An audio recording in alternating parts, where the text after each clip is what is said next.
Christmas என்பது எல்லாருக்கும் மகிழ்ச்சி தரக்கூடிய நாள், அன்பை பரிமாறிக்கொள்ளக்கூடிய நாள்.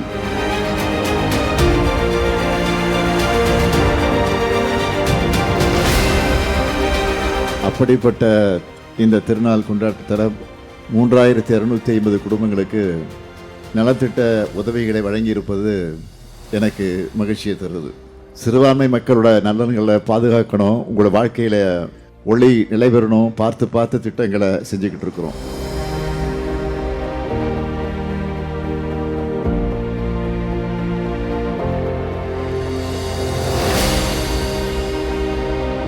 அதேபோல் என்றைக்கும் நீங்கள் எங்களுக்கு துணையாக இருக்கணும்னு கேட்டு மீண்டும் உங்கள் அனைவருக்கும் கிறிஸ்மஸ் வாழ்த்துக்களையும் புத்தாண்டு வாழ்த்துக்களையும் தெரிவித்து உங்கள் வீட்டு பிள்ளை ஸ்டாலின் விடைபெறுகிறேன். நன்றி, வணக்கம்.